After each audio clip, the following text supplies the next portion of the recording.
Bonjour à tous et à toutes, je m'appelle Étienne Marquis et au cours des prochaines minutes, je vais vous présenter le devis pédagogique de la nouvelle communauté d'apprentissage pour les travailleurs et travailleuses de la construction qui s'intitule Construire.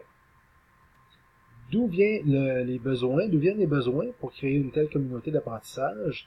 D'abord, il faut savoir que les besoins en formation dans le milieu de la construction sont très importants. Chaque année, plusieurs postes sont créés, notamment en raison de départ à la retraite, et ces postes doivent être comblés par des travailleurs formés, compétents, d'où les besoins en formation.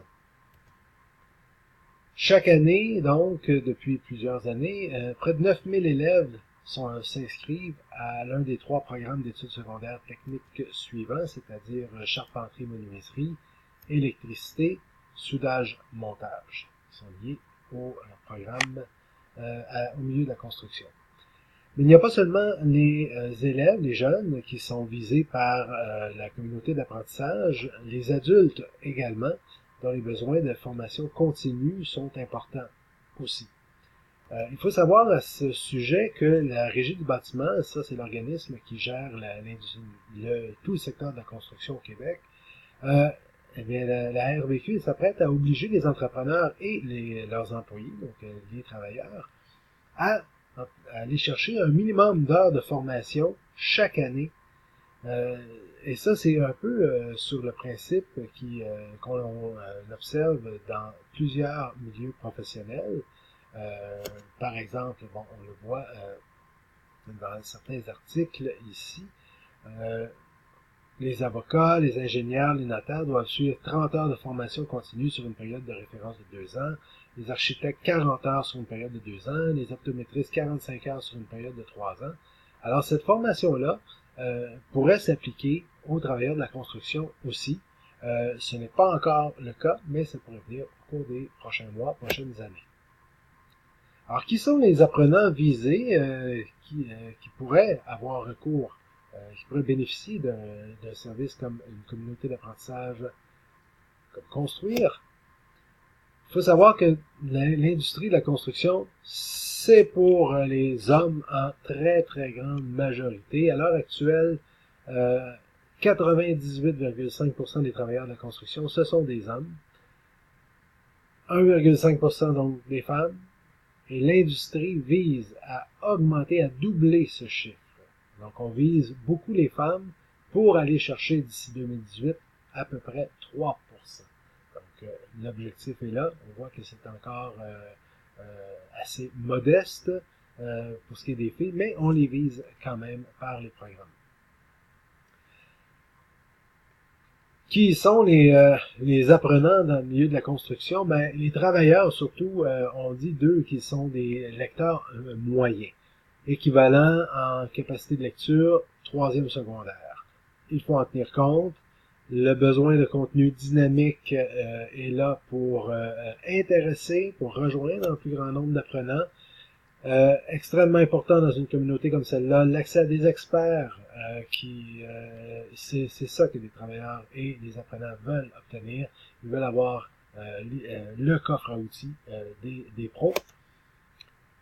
Et il faut aussi dire que toucher un mot au sujet du contenu vidéo. Il existe, mais il n'est pas toujours fiable. Alors, par exemple, la chaîne YouTube de la RBQ, ça, on se trompe pas, c'est la Régie du bâtiment du Québec, c'est professionnel. L'ennui, c'est qu'il n'y a pas beaucoup de vidéos disponibles, beaucoup traitent d'un seul et même sujet. Alors, on est limité, ça va prendre plus de vidéos. Il y en a d'autres, vous allez me dire que YouTube est rempli de vidéos, c'est vrai, mais il faut s'interroger sur la fiabilité. Je vous en montre un exemple. La fiabilité d'une vidéo sur Internet, c'est qu'on ne sait pas pour qui elle a été tournée. Alors, si on prend celle-ci, par exemple, on a un travailleur qui semble s'y connaître, en tout cas en apparence, de quelqu'un de bien. il nous présente ici l'isolation d'un plancher au-dessus d'un espace non chauffé. C'est présenté par une compagnie. Est-ce que cette compagnie-là fait affaire au Québec? Si c'est pas le cas, probablement que les produits et les techniques ne sont pas conformes au Code de construction du Québec. Alors ça, il faut le savoir avant de consulter une vidéo et se dire, tiens, c'est comme ça qu'il faut faire. Donc, c'est pas toujours le cas, d'où l'intérêt de s'interroger et de s'informer sur les vidéos pertinentes et fiables.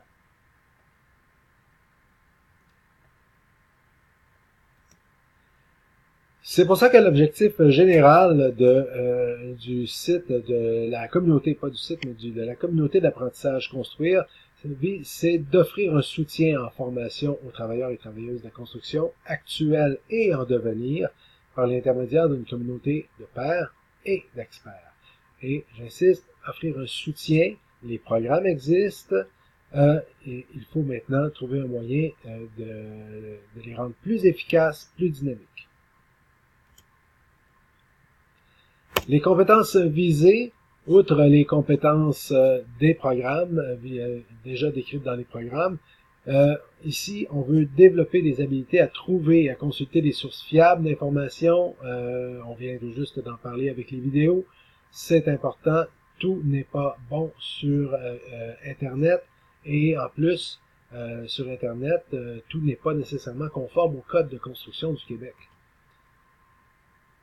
On vise aussi à enrichir le travailleur vise à enrichir ses propres compétences par le contact avec des experts et, extrêmement important, développer son ouverture pour la formation continue dès les cours secondaires, intégrer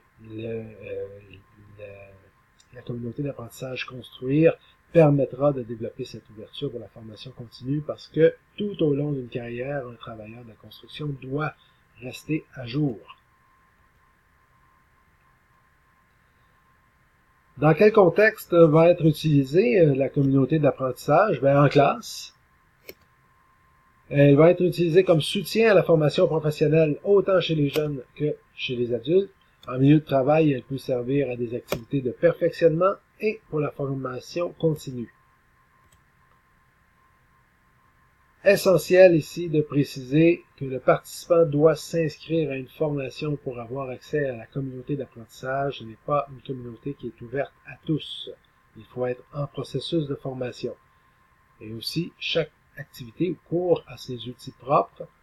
L'enseignant peut faire appel à un ensemble d'outils technologiques pour faire passer la matière.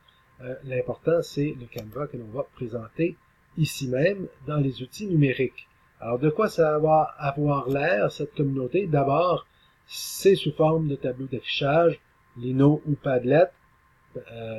Pour les fins de la présentation, j'ai utilisé Padlet. Je vous en montre un exemple dans quelques instants.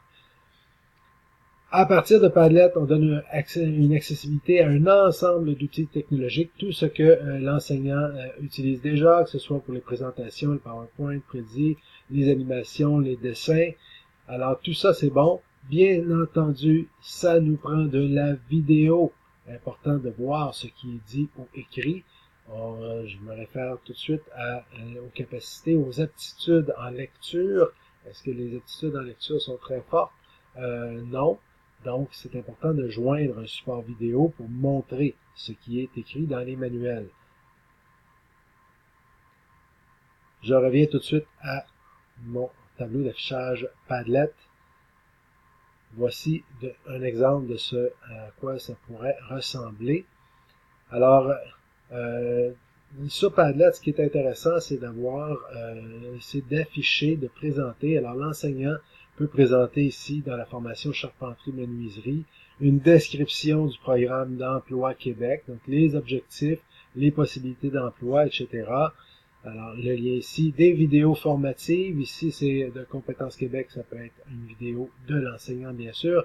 Et surtout, le plus intéressant pour les apprenants, c'est l'interaction. Ici, on dit « Questions des participants ». Inscrivez vos questions dans le titre de la post-it. Alors, je peux en ajouter un ici. Alors, comment, etc. Et tout de suite, ou après un petit délai, l'expert peut ajouter son commentaire et sa réponse. Ici, on le voit. Est-ce que je peux voir comment on installe le premier rang d'un barre d'eau en pente? Comment on installe le premier rang de barre d'eau? Ici, on a un support visuel qui permet de montrer les exigences relatives à cette question.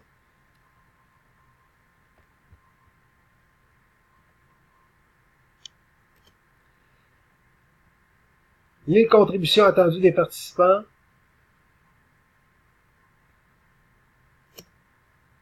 La communauté construire n'est pas un lieu de partage de réponses d'examen. C'est important de respecter cette règle. Les examens se passent en classe, à la Régie du bâtiment du Québec aussi. Donc, c'est important que les examens restent là. Ce ne sont pas des copies d'examen qui sont mises à jour tous les ans. Alors, il ne faut pas commencer à ce que ça se promène sur le web. La communauté est offerte dans le seul but de contribuer à une formation active, dynamique et enrichie. Le respect des participants est de mise, il est même essentiel. Les sujets, bien sûr, les formations en tant que secondaire, les activités de perfectionnement et la formation continue, RBQ. L'échéancier, adopter un canevas de base, c'est pour bientôt. En fait, ça va avec le point suivant. On présentera un modèle en début d'année. Pour ma part, ce n'est pas le milieu scolaire que je vise, mais bien le milieu professionnel, mais le milieu scolaire n'est pas exclu. Entrer en service des premières activités de la communauté à l'hiver 2017. Alors, et à déterminer dans le milieu scolaire si intérêt il y a. Et ce qui serait particulièrement intéressant, ce serait d'arrimer une communauté d'apprentissage qui serait la même ou semblable à la fois dans le milieu scolaire et qui se poursuivrait dans le milieu professionnel par la suite. Voilà, c'était la fin de cette présentation. Je vous remercie de votre attention et bonne formation.